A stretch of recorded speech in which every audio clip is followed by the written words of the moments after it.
சென்னை வானகரத்தில் நடைபெற்று வரும் பொதுக்குழுவில் தீர்மானங்கள் வாசிக்கப்பட்டு வருகிறது.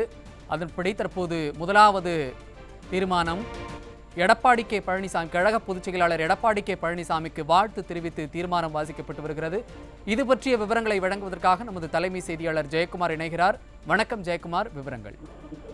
வணக்கம் மணிபாரதி. அனைத்திந்திய அண்ணா திராவிட முன்னேற்ற கழகத்துடைய செயற்குழு மற்றும் பொதுக்குழு கூட்டம் சென்னை வானகரத்தில் நடைபெற்று வருகிறது.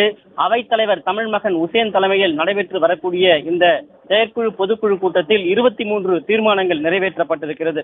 குறிப்பாக அனைத்திந்திய அண்ணா திராவிட முன்னேற்ற கழகத்துடைய பொதுச் செயலாளரும் சட்டமன்ற எதிர்க்கட்சி தலைவரும் தமிழ்நாடு முன்னாள் முதலமைச்சருமான திரு எடப்பாடி கே பழனிசாமி அவர்களை வாழ்த்தி முதல் தீர்மானம் நிறைவேற்றப்பட்டிருக்கிறது. குறிப்பாக புரட்சித் தலைவர் எம்ஜிஆர், புரட்சி தலைவி அம்மா ஆகியோரது வழியில் ஆளுமை திறனோடு அனைத்திந்திய அண்ணா திராவிட முன்னேற்ற கழக பொதுச் செயலாளராக பொறுப்பேற்று கழகத்தை வழிநடத்தி வரக்கூடிய நம் அனைவருடைய போற்றுதலுக்கும் உரியவரும் தொண்டர்களினுடைய உள்ளங்களில் எல்லாம் ஆட்சி செய்து வரக்கூடிய எழுச்சி நாயகருமான மாண்புமிகு சட்டமன்ற எதிர்க்கட்சி தலைவரும் தமிழ்நாடு முன்னாள் முதலமைச்சருமான அனைத்திந்திய